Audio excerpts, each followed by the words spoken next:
रहे हैं। विद्यार्थी मित्रों, मैं आप सभी का बहुत आभार व्यक्त करता हूं। आप यहाँ हैं और मुझे आपसे भारत देश में एक बहुत गंभीर विषय जो आज है उस पर बात करने का समय मिल रहा है। भारत को आपकी बहुत जरूरत है। आपको भारत की जरूरत है क्या, ऐसा आज के संवाद का विषय है। भारत को आपकी जरूरत है, ये बात मैं आपसे कहूं उसके पहले एक छोटी सी जानकारी आपसे मैं शेयर करना चाहता हूं कि हमारे भारत देश की सरकार के जो फाइनेंस मिनिस्टर हैं और हमारे देश की सरकार के जो ह्यूमन रिसोर्स डेवलपमेंट मिनिस्टर हैं, mister Arjun Singh and P Chidambaram, दोनों को आज पिछले बजट सेशन में एक क्वेश्चन किया गया था। बजट सेशन था 2007 फरवरी, और वो क्वेश्चन मैंने एक मेंबर ऑफ पार्लियामेंट को लिख कर दिया था। मैंने उनसे प्रश्न किया था कि एक वर्ष में भारत देश के प्रतिवर्ष जितने विद्यार्थी अमेरिका और यूरोप चले जाते हैं, उसके कारण भारत देश को ब्रेन ड्रेन के रूप में जो लॉस होता है वो कितना है। तो भारत के फाइनेंस मिनिस्टर ने पार्लियामेंट में उसका उत्तर दिया कि रफली $25 बिलियन, अर्थात एक वर्ष में भारत देश के विद्यार्थियों का विदेश चले जाने से $25 बिलियन का लॉस होता है, भारत को हानि होती है। $25 बिलियन का जो फिगर है, अगर उसको समझना हो तो कर्नाटक राज्य का 1 वर्ष बजट $25 बिलियन के आसपास है। माने जितने रुपए में हमारे कर्नाटक राज्य का एक वर्ष का खर्च निकलता है, उतने रुपए का लॉस भारत देश को हो जाता, हानि हो जाती है। ये हानि जो होती है वो पैसे के रूप में होती है, फाइनेंशियली होती है। वो किस तरह से होती है? वो ऐसे कि भारत के जो इंजीनियर्स हैं, जो डॉक्टर्स हैं, जो मैनेजर्स हैं, यहाँ से जब पढ़ाई करते हैं, हायर स्टडीज के लिए जाते हैं और प्रीमियर इंस्टीट्यूशंस में पढ़ते हैं, तो भारत के लोगों के टैक्स का लाखों करोड़ों रुपए उनके ऊपर खर्च होता है। हम जब हमारे देश की हायर इंस्टीट्यूशंस में पढ़ाई करते हैं तो हम जो फी के रूप में खर्च करते हैं, ट्यूशन फी के रूप में देते हैं, या हमारे हॉस्टल एकोमोडेशन के रूप में जो खर्च करते हैं, वो हमारे पूरे खर्चे का बहुत थोड़ा सा हिस्सा होता है। कारण क्या है? भारत देश में जो हायर स्टडीज है उसको सबसे ज्यादा सब्सिडी, दुनिया के किसी भी देश में हायर स्टडीज को इतना सब्सिडी नहीं है जितना भारत देश में। गवर्नमेंट ऑफ इंडिया के 2006-2007 के बजट में हायर स्टडीज के सब्सिडीज के रूप में 18,000 कोटी रुपए खर्च हुआ, 18,000 करोड़। और ये जो खर्चा है वो भारत के नागरिकों ने टैक्स के रूप में सरकार को पे किया है। आप जानते हैं कि भारत की सरकार भारतीय नागरिकों से टैक्स के रूप में ईयरली लाख कोटी रुपए लेती है, कलेक्ट करती है।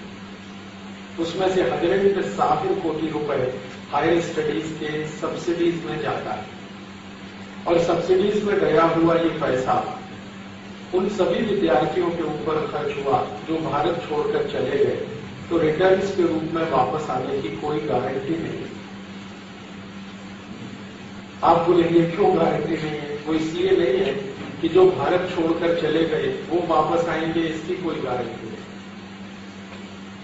वो विदेश में कहीं रहते हुए यूरोप और अमेरिका में काम करते हुए अपने रेमिटेंसेस भारत को भेजेंगे, इसकी भी कोई गारंटी नहीं। वो अपने इंटरेस्ट को ध्यान में रखकर रेमिटेंसेस भारत में भेजते हैं। इंटरेस्ट क्या?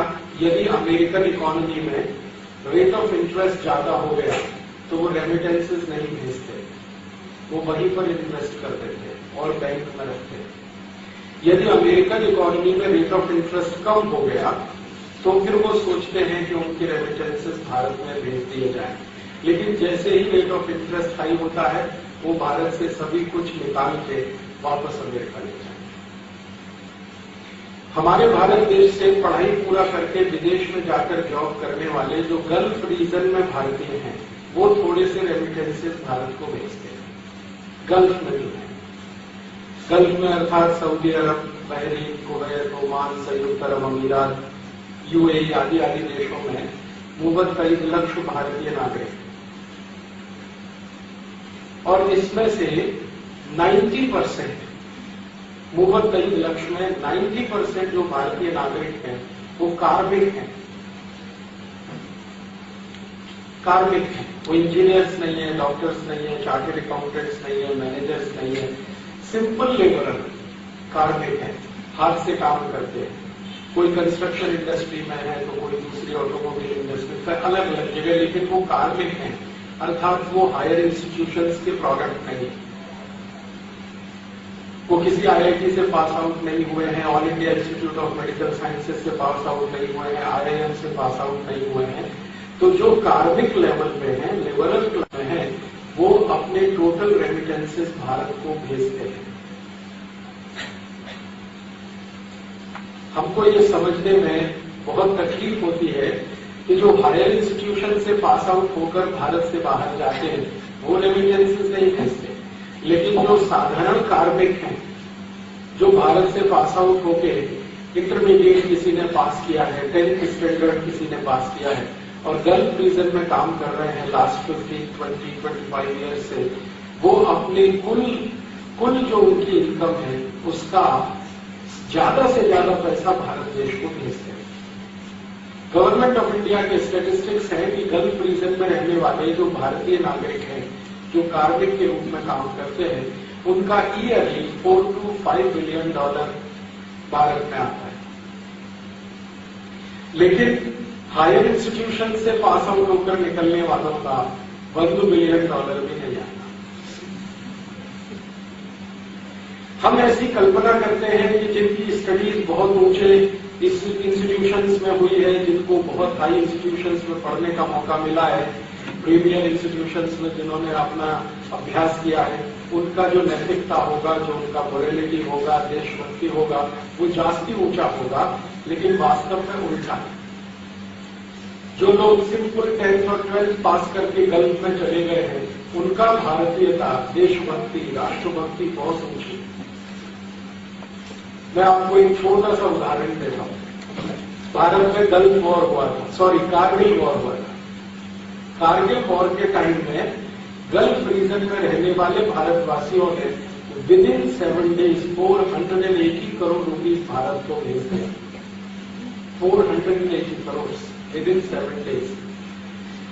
और अमेरिका में रहने वाले, यूरोप में रहने वाले भारतवासियों ने 3 months में 70 करोड़ भेजा, वो भी रो रो के।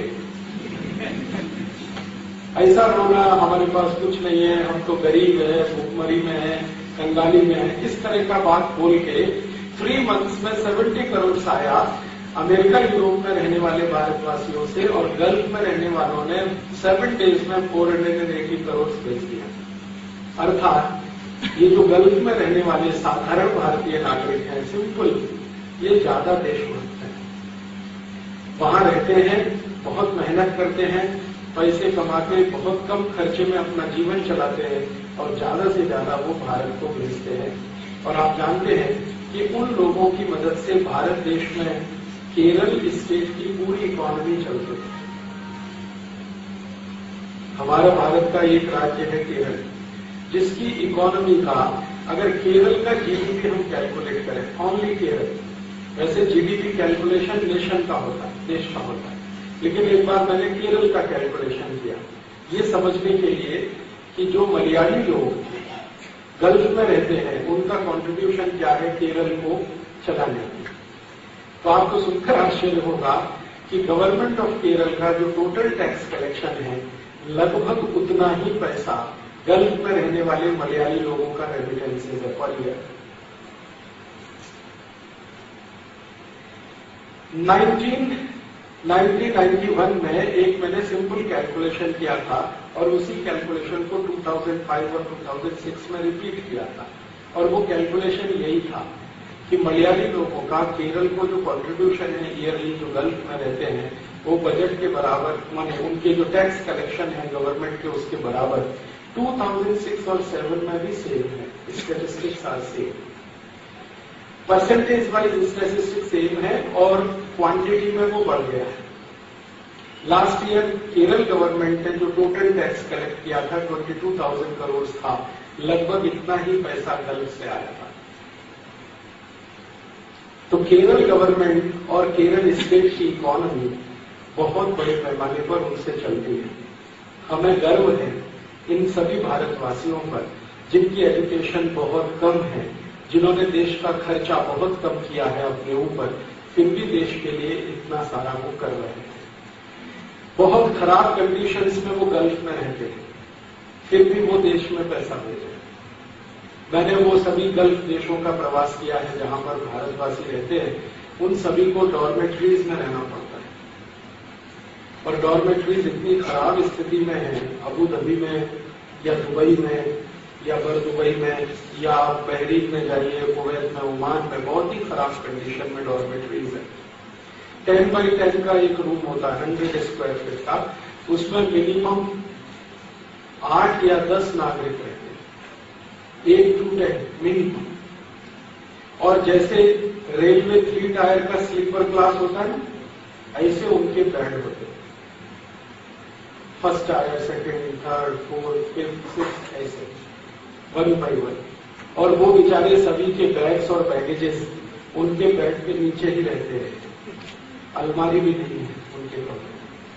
कॉमन टॉयलेट्स हैं, कॉमन बाथरूम्स हैं, और उनको अगर कभी बीमारी आ जाती है, डिसीज हो जाती है, तो वीकली 1 डे ही है उनके। उस पावर प्रोजेक्ट का नाम था दाभोल।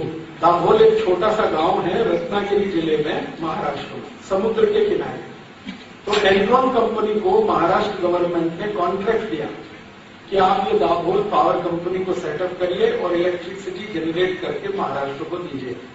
इंटरेस्टिंग बात यह कि एनरॉन कंपनी ने जिंदगी में कभी भी इलेक्ट्रिसिटी बनाया नहीं, कभी नहीं बनाया। एनरॉन कंपनी का बैलेंस शीट जब मैंने देखा तो उनके पिछले 20 साल के बैलेंस शीट में कहीं भी ऐसा कुछ नहीं था कि उन्होंने 1 मेगावाट तो दूर का बात है, 1 यूनिट, 1 यूनिट इलेक्ट्रिसिटी प्रोड्यूस किया है। एनरॉन का एक ऑफिसर था जो मुंबई में रहता था, मैंने एक बार उसको भेटी किया और उसको मैंने प्रश्न किया कि आपने तो 1 यूनिट भी इलेक्ट्रिसिटी कभी बनाया नहीं है, आप ये दाभोल पावर प्लांट कैसे चलाएंगे? तो उसने मुझे बताया कि हमने तो इलेक्ट्रिसिटी नहीं बनाया, लेकिन अमेरिका में जिसने इलेक्ट्रिसिटी बनाया है वो कंपनी को हम लाएंगे और उसको अपना सब कॉन्ट्रैक्टर बनाएंगे। तो मैंने पूछा वो कंपनी कौन है? उन्होंने कहा जी, जनरल इलेक्ट्रिक को हम अपने सब कॉन्ट्रैक्टर के रूप में रखेंगे, इलेक्ट्रिसिटी वो बनाएगा, बेचेंगे हम, प्रॉफिट हम कमाएंगे थोड़ा सा, जी को देंगे। तो ये प्रोजेक्ट उन्होंने भारत में ले लिया। हम लोगों को इसमें थोड़ा सा गड़बड़ लगा कि कुछ इसमें गड़बड़ है, तो हमने हाई कोर्ट में EPIL फाइल किया, मुंबई हाई कोर्ट में। हाई कोर्ट ने हमारी EPIL को स्वीकार करने के बाद एक इंक्वायरी कमीशन बनाया कि एनरॉन का टोटल इंक्वायरी करो, इनको किन कंडीशंस में ये प्रोजेक्ट मिला है। तो जब इंक्वायरी कमीशन का रिपोर्ट आया कोर्ट में, तो पता चला कि एनरॉन कंपनी ने थाउजेंड्स ऑफ करोड़ रुपीस रिश्वत दिया है, लंच दिया है, घूस दिया इंडियन पॉलिटिशियंस को। कोर्ट के सामने जब ये डॉक्यूमेंट्स आ गए और कोर्ट कन्विंस हो गया, तो कोर्ट ने एनरॉन का एग्रीमेंट कैंसिल कर दिया। हाई कोर्ट ऑफ महाराष्ट्र ने एग्रीमेंट कैंसिल किया। जैसे ही एग्रीमेंट कैंसिल हुआ तो एनरॉन एकदम पागल हो गया, बौखला गया। नेक्स्ट डे उन्होंने प्रेस कॉन्फ्रेंस बुलाया और उन्होंने ये बताना शुरू किया कि हमने किस पॉलिटिशियन को कितना पैसा दिया।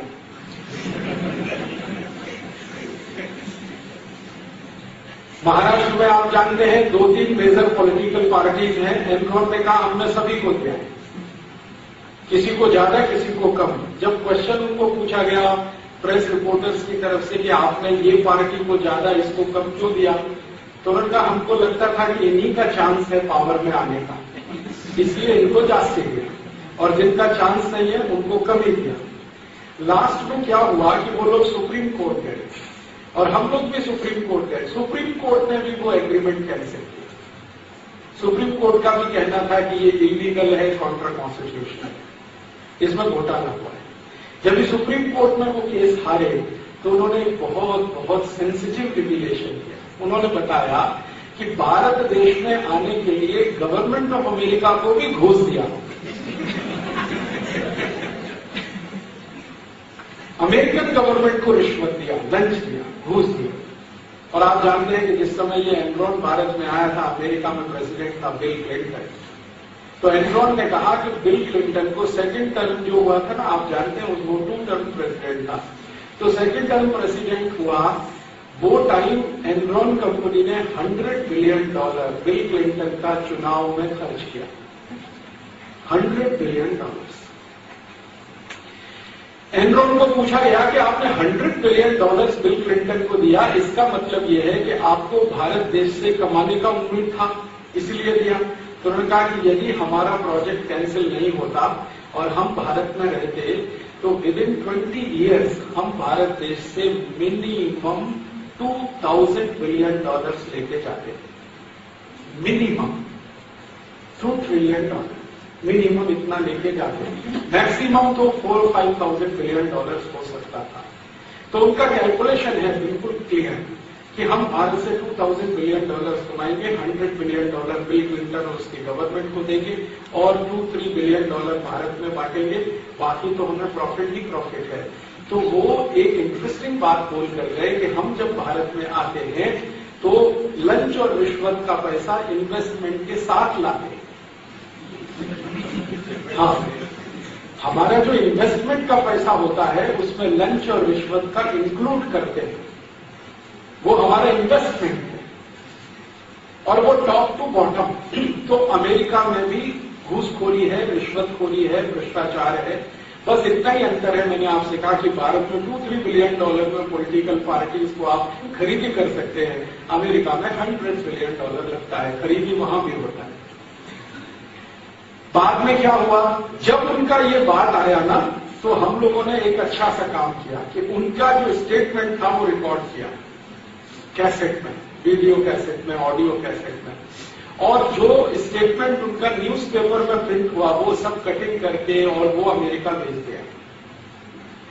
और अमेरिका में रहने वाले जो भारतवासी हैं उनसे कहा कि किसी एक एमपी को ये सब दे दो अमेरिकन पार्लियामेंट में, लेकिन ऐसे एमपी को देना जो एनरॉन के अगेंस्ट है, अर्थात बिल क्लिंटन के अगेंस्ट है, अर्थात रिपब्लिकन पार्टी का है। बिल क्लिंटन माने डेमोक्रेटिक पार्टी माने एनरॉन पार्टी, अमेरिका में ऐसा बोलते हैं एनरॉन पार्टी। तो रिपब्लिकन 2-3 एमपीज को वो दे दिया, उन्होंने पार्लियामेंट में हंगामा किया। वो हंगामे पे इंक्वायरी हुआ, इंक्वायरी में सब कुछ खुल गया। अंत में परेशानी क्या हुई कि एनरॉन को दंड लगाया गया।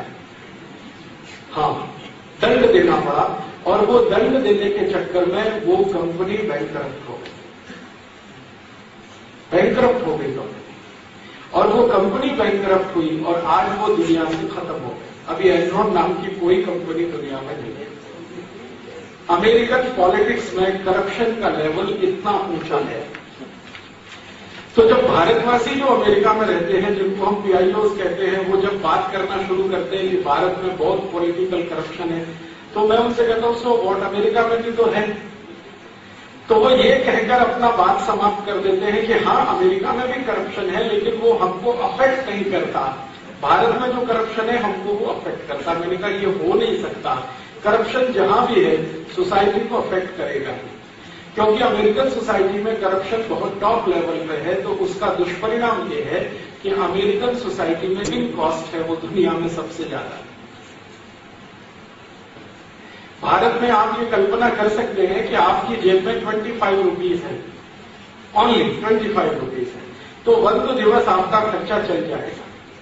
ये भी हो सकता है कि आप थोड़े जुडिशियस चॉइस वाले हैं, तो वो 25 रुपए में आपका वंदे भी खर्चा भी चल सकता है। आप बोलेंगे कैसे चल जाएगा? अगर मैसूर में है, बेंगलोर में है, कर्नाटक में कहीं भी है, तो बहुत सारा मठ है जहां प्रसादम के रूप में भोजन की व्यवस्था है। आप डेली मॉर्निंग इवनिंग मठ में जा सकते हैं, वंदन प्रणाम कर सकते हैं, प्रसादम तो मिल ही जाएगा। और सपोज आप अगर कर्नाटक में नहीं है, नॉर्थ इंडिया में है, तो नॉर्थ इंडिया में बहुत सारे गुरुद्वारे हैं जहां प्रसादम 24 आवर्स रहता है, वहां भी आप अपना काम चला सकते हैं।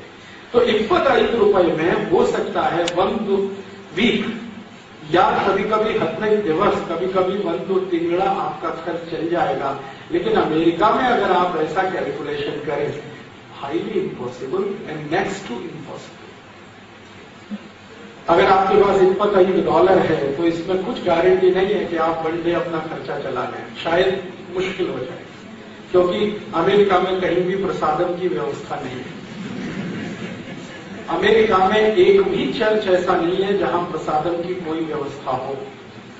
अमेरिका में एक भी इंस्टीट्यूशन ऐसा नहीं है जहां पर आपके लिए कोई भोजन देवे बनाकर। आप अगर भिखारी के रूप में भीख मांगे, उसकी भी गारंटी नहीं है कि आपको कुछ मिल जाएगा, क्योंकि वहां भिखारी भी बहुत एक्सपर्ट हैं जिनको भीख मिल पाती है, सभी को भीख नहीं मिल पाती। अंत में आप सोशल सिक्योरिटी के लिए एक एप्लीकेशन फाइल करें कि हमको सोशल सिक्योरिटी चाहिए, तभी शायद आपकी जिंदगी का कुछ हिस्सा चल पाएगा।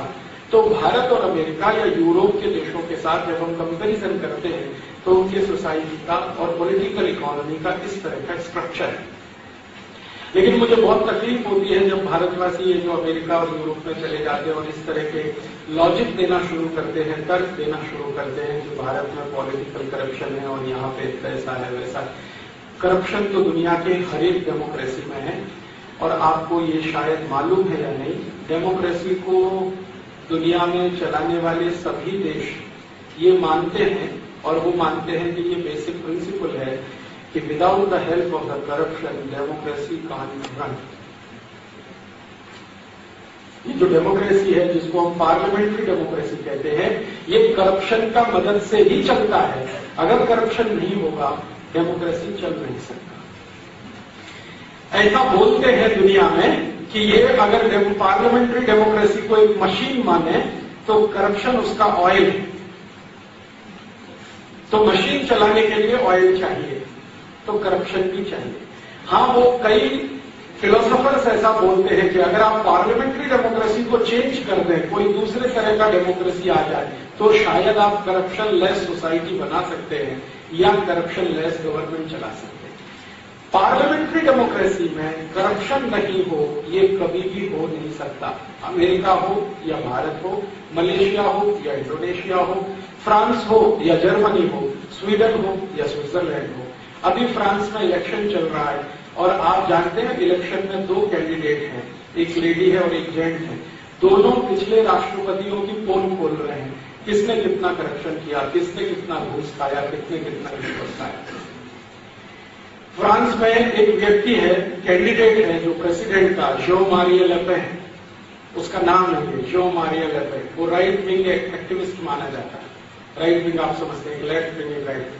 तो राइट विंग एक्टिविस्ट के नाम पर वो क्या कर रहा है कि लास्ट 15 ईयर्स में कर्नाटक में जितने प्रेसिडेंट हुए सबका बायोडेटा उसने, कितना कितना करप्शन किसने किया, किससे कितना घूस खाया, किसके ऊपर क्या चार्जेस थे, किसके ऊपर क्या केस हुआ, किसको कितनी सजा हुई, वो सब उसने लोगों के बीच में डाल दिया। और वो इन दोनों जो वुड बी प्रेसिडेंट हैं, 2 कैंडिडेट, उनका भी उसने पोल खोलना शुरू कर दिया। जो मारिया ले पेन, वो ये कहता है कि दुनिया में जहां भी पार्लियामेंट्री डेमोक्रेसी है, करप्शन उसका दूसरा हिस्सा है। एक हेड है तो दूसरा टेल, एक टेल है तो दूसरा हेड है। तो करप्शन फ्री तो कोई भी दुनिया में सोसाइटी है नहीं इस समय पार्लियामेंट्री डेमोक्रेसी में।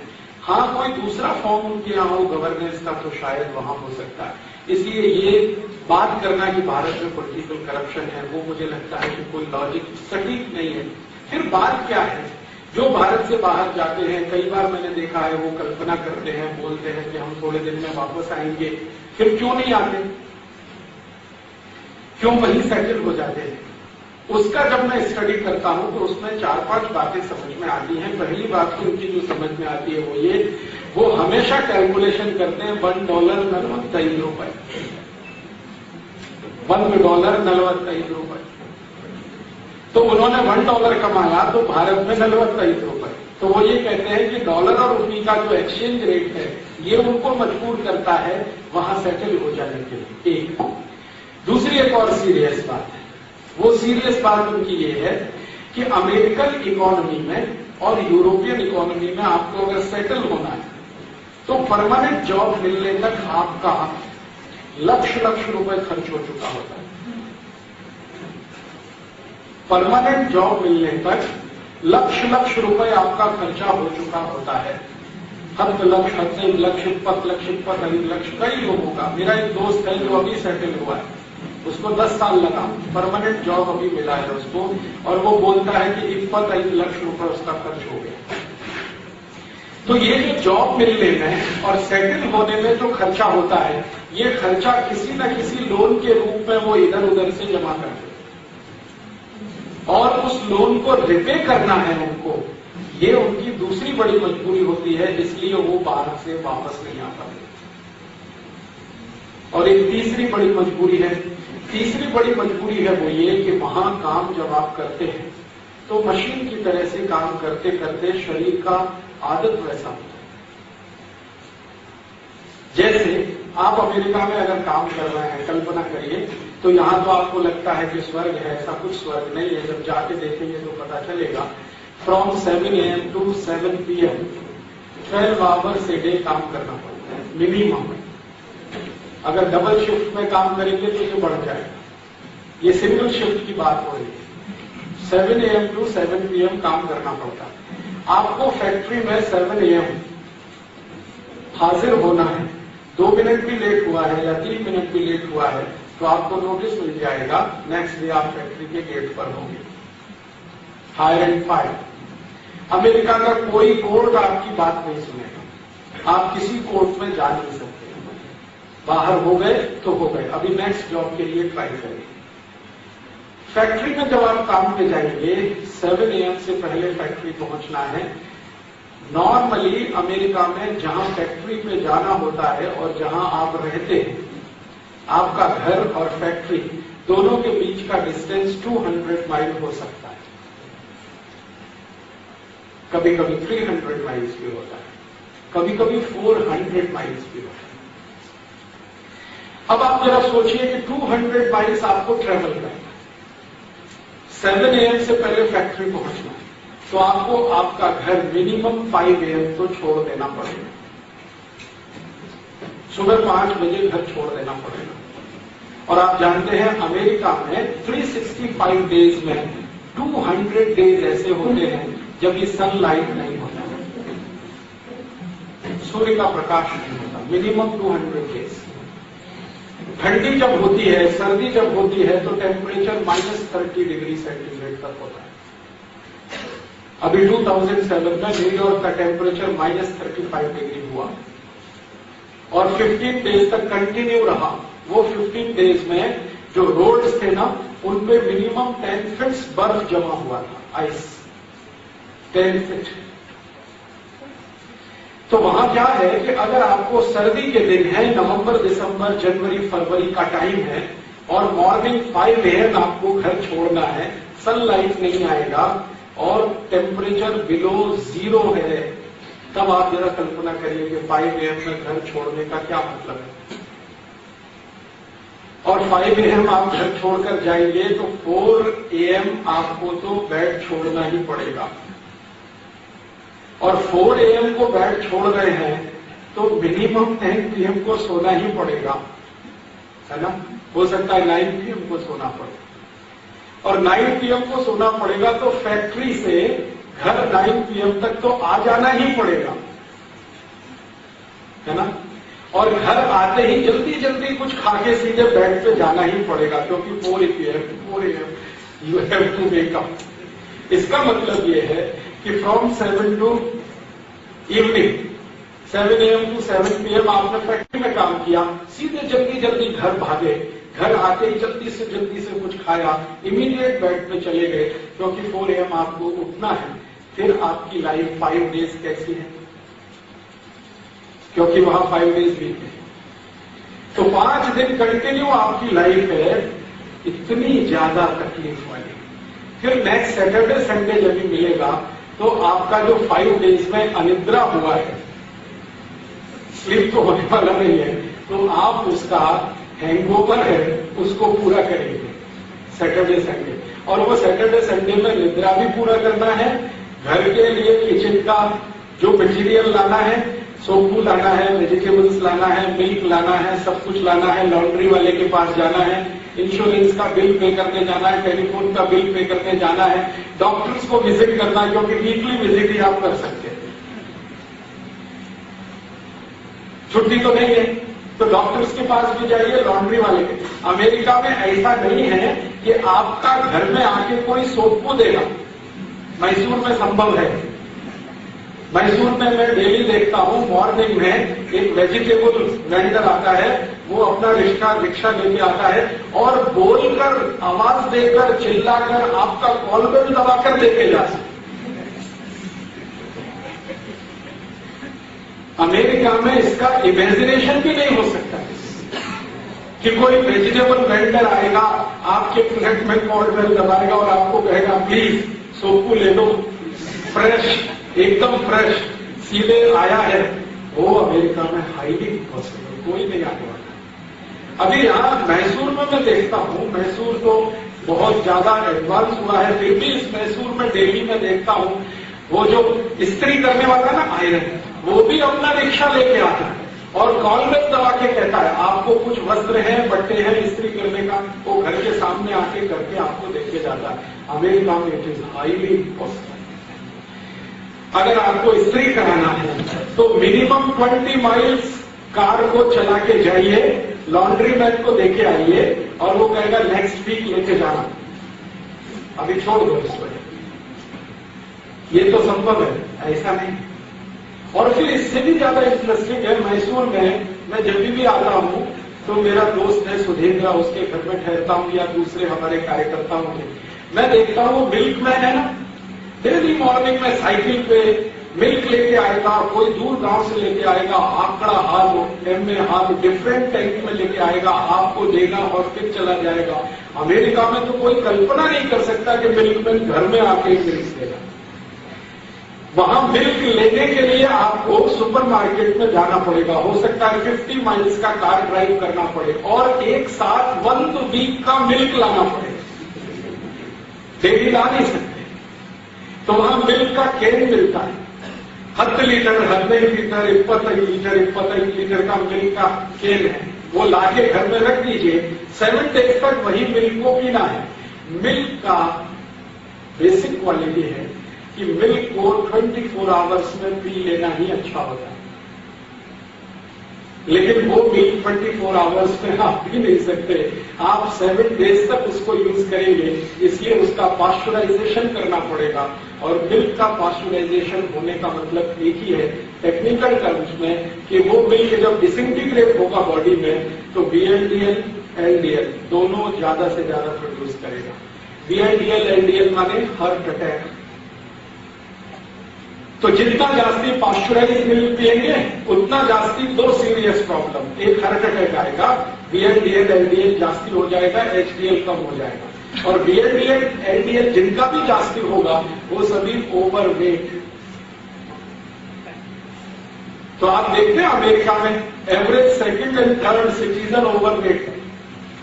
अमेरिका में आप जाइए, रोड्स पे खड़े हो जाइए तो हर दूसरा या तीसरा नागरिक जो चल के आ रहा है minimum Bangalore 40 kilo, Bangalore 40 kilo, Bangalore 50 kilo, Bangalore 60 kilo, Bangalore. मैंने एक बार देखा था ब्रुकलिन में, ब्रुकलिन एक छोटा सा टाउन है न्यूयॉर्क के नजदीक में, वहां मैं एक बार मॉर्निंग वॉक के लिए गया, मैंने एक नागरिक को देखा मिनिमम वेट 350 किलो, 350 किलो। अभी वो कैसे चलता होगा, यू कैन इमेजिन। ऐसे अमेरिका में बहुत सीरियस प्रॉब्लम है। ओवरवेट, ओबेसिटी अमेरिकन सोसाइटी का सबसे बड़ा प्रॉब्लम है। और आप जानते हैं कि ओबेसिटी एक ऐसा डिसीज है जो मदर डिसीज है, जो आया बॉडी में तो मिनिमम 50 डिसीज को इन्वाइट करता है। आप भी आओ, डायबिटीज अभी जल्दी से आ जाओ, अर्थराइटिस तुम भी आ जाओ, ब्रोंकाइटिस तुम भी आ जाओ, ट्यूबरकुलोसिस भी आ जाओ, सब आ जाओ, ऑस्टियोआर्थराइटिस, रूमेटिक अर्थराइटिस सभी आता है। ये अमेरिकन सोसाइटी का प्रॉब्लम है। और वहां जो प्रॉब्लम है उसमें एक सीरियस यही बात है कि फ्रेश कुछ खा नहीं सकते, ना सोपू ना मिल्क। लॉन्ड्री मैन को जाना पड़ेगा, कोई आने वाला नहीं है। टेलीफोन बिल के लिए जाना पड़ेगा, कोई आने वाला नहीं है। अगर आपके घर में केबल कनेक्शन है तो आपको पे करने जाना पड़ेगा, घर में आने वाला कोई नहीं है। और आपके घर में जो भी डिफिकल्टीज है, सपोज आपका टैप में कुछ प्रॉब्लम है तो प्लम्बर को लेके आना है, तो it is a very big problem to get a plumber in America. अगर आप प्लम्बर को ढूंढने निकले अपने तरीके से तो शायद मूर तिंगड़ा नाग तिंगड़ा आपको लग जाएगा, प्लम्बर नहीं मिलेगा। तो आप किसी एजेंसी को हायर करेंगे, वो एजेंसी प्लम्बर को भेजेगा, उसमें भी 10 दिवस लग सकता है। ये उनका सोसाइटी का अपने तरह का प्रॉब्लम्स है। तो हम जब यहां से अमेरिका जाते हैं और ऐसा सोचते हैं कि वहां तो कुछ बड़ा स्वर्ग है, ऐसा कुछ स्वर्ग नहीं है। और सबसे ज्यादा पैथेटिक सीन तब होता है जब मैंने अमेरिका में देखा कुछ ऐसे हिंदुस्तानी जो पति पत्नी दोनों काम करते हैं।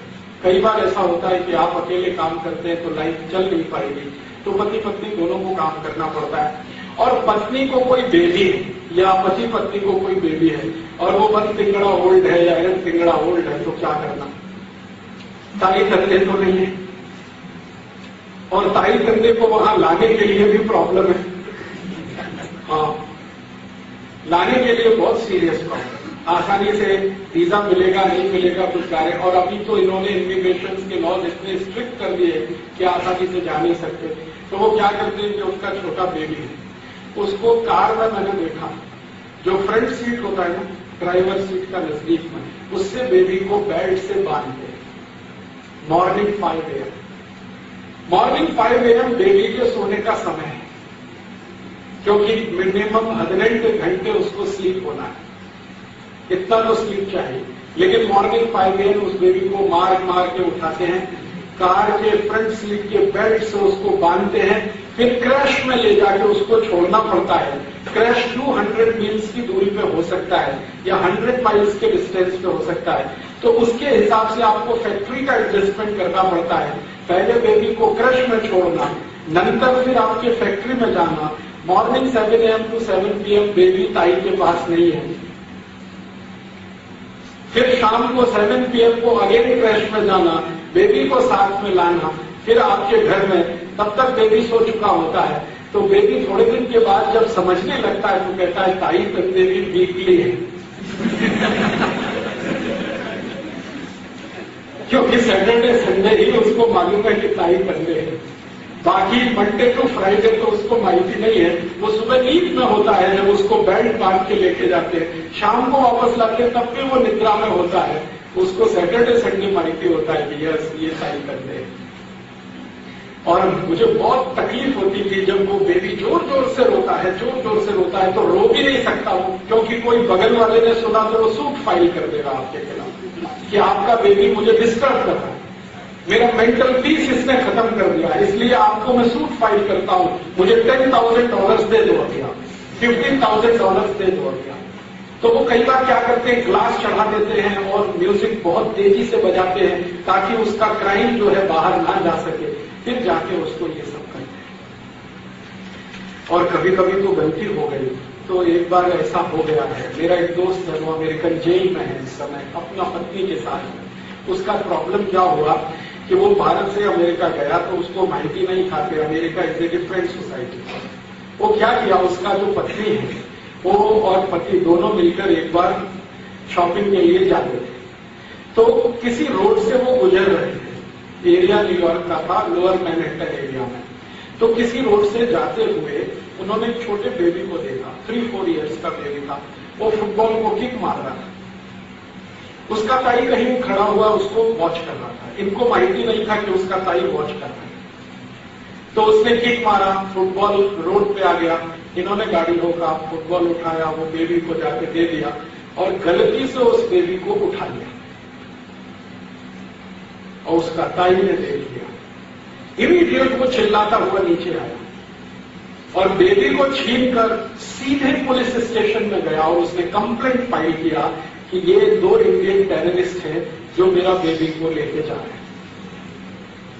पुलिसमैन ने इनका कुछ नहीं सुना, मेरा दोस्त और उसका पत्नी उसका कुछ नहीं सुना, वो सीधे जेल में डाल दिया। अभी उनको 14 इयर्स का जेल हुआ। 14 ईयर्स। वो कुछ सुनता नहीं। एम्बेसी वालों को भेजा कन्विंस करने के लिए, वो किसी की बात नहीं सुनता। वो कहते हैं अमेरिका में कुछ नहीं है। अगर आपने किसी दूसरे के बेबी को उठाया, सपोज आप उसे प्यार करने के लिए उठाया, प्रेम करने के लिए उठाया, तो भी वो बोलेगा कि आप तो इसका एब्डक्शन करना चाहते हैं, अपहरण करना चाहते हैं। और अपहरण का जो चार्ज आपके ऊपर लगा तो मिनिमम इम्प्रिजनमेंट 14 ईयर्स का है। This is the reality of American society. अभी भारत में क्या है? भारत में तो सबसे बड़ा जो इंटरेस्टिंग बात है समझने का कि जो चिक मक्कड़ है वो नेबरर के घर में ही रहता है फ्रॉम मॉर्निंग टू इवनिंग। और मैंने मैक्सिमम फैमिलीज में देखा है कि उनका जो छोटा बेटा बेटी है उसको सबसे ज्यादा प्रेम नेबरर करता है विदाउट एनी फी। कुछ भी उसको प्रॉब्लम नहीं। तो यहां बिल्कुल डिफरेंट है और वहां बिल्कुल डिफरेंट है। वो अच्छा है और हमारा खराब है, मैं ऐसा नहीं कहता। अच्छा है उनका खराब है ये भी नहीं कहता, लेकिन दोनों जगह डिफरेंस है, वो जानना चाहिए। एंड लास्ट इसी रो में एक डिफरेंस में और बताना चाहता हूं। मेरा एक और दोस्त है जो अमेरिका में एक कंपनी में है, मैनेजर है, जनरल इलेक्ट्रिक में है। अभी थोड़े दिन पहले उसने मुझे ईमेल किया और उसने कहा कि राजीव दीक्षित, मेरा जो फ्लैट था उसमें आग लग गया, फायर हो गया। तो मैंने कहा तो क्या प्रॉब्लम है? कुछ भी प्रॉब्लम नहीं। अमेरिका में अगर फायर हुआ है तो वो फायरमैन आ जाएगा, वो आपका सब काम करेगा, नंतर पुलिसमैन आएगा, FIR लॉन्च करेगा, थर्ड थिंग वो आएगा, इंश्योरेंस वाला आएगा, आपको चेक दे देगा, फोर्थ गवर्नमेंट का कोई और ऑफिसर आएगा, पूछेगा आपको और भी कोई प्रॉब्लम तो नहीं, आप देंगे ओके, तो वो चला जाएगा।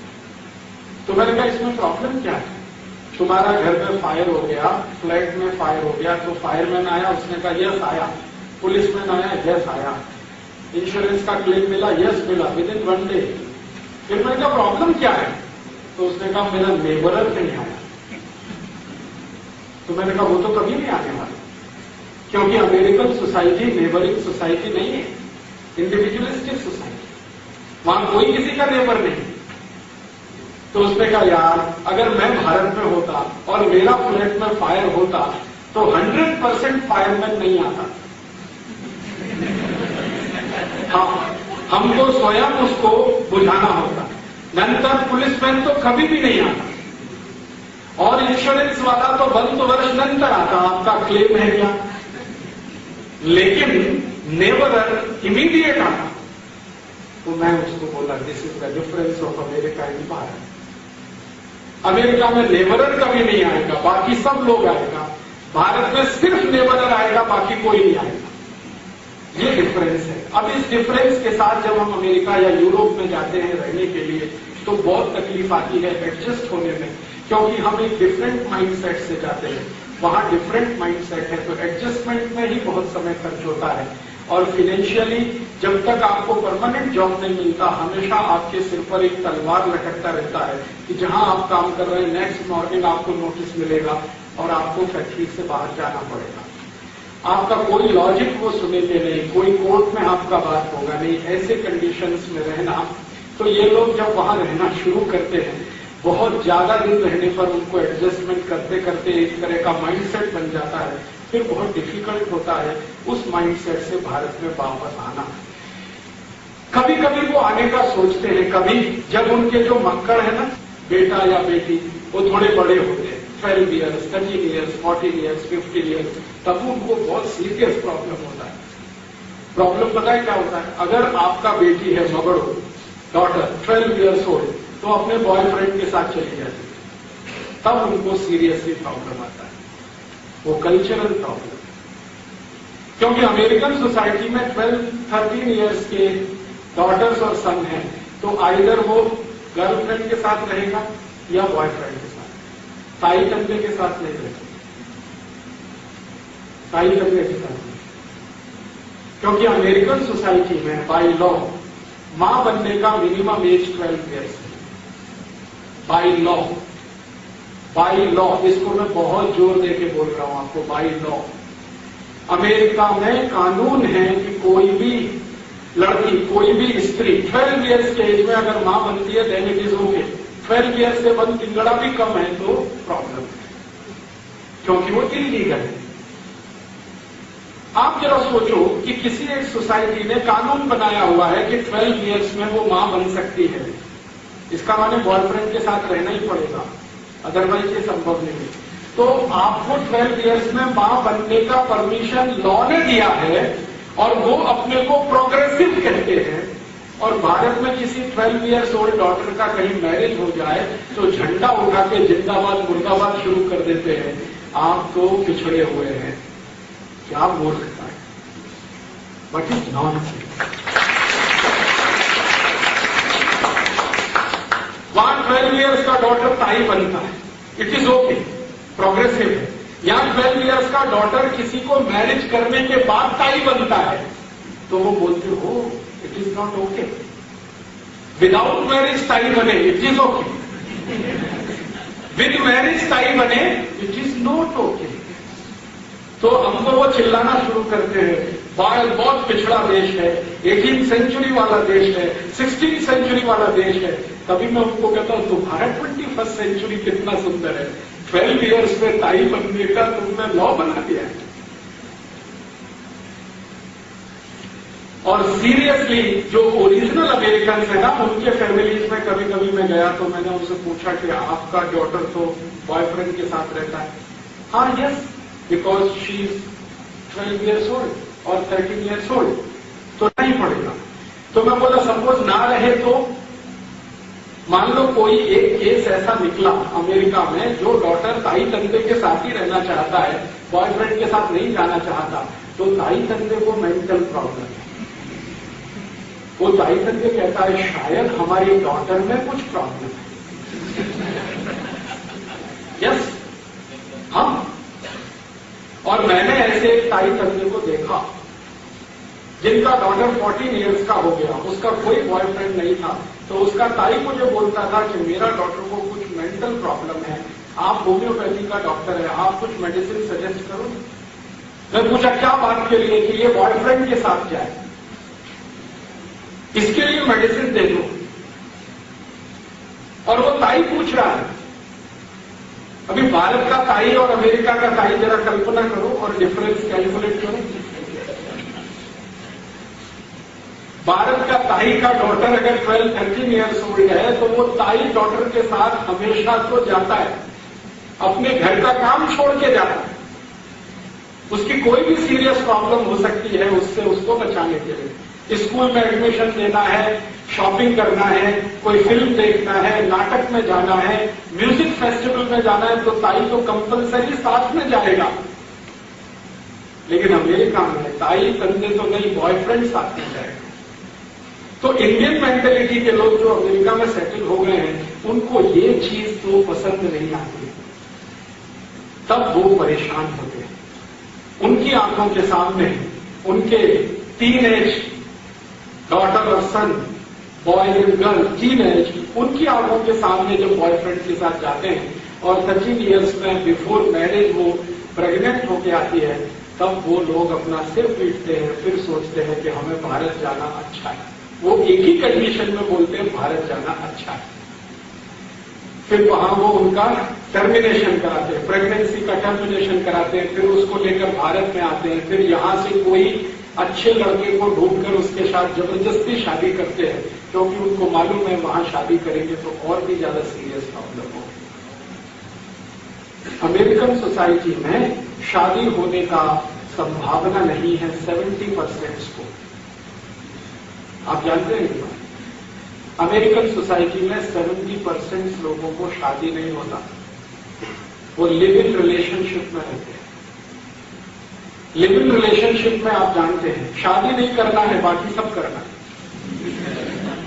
शादी नहीं करना, क्योंकि शादी अर्थात रेस्पॉन्सिबिलिटी, शादी अर्थात जिम्मेदारी, जवाबदारी, रेस्पॉन्सिबिलिटी।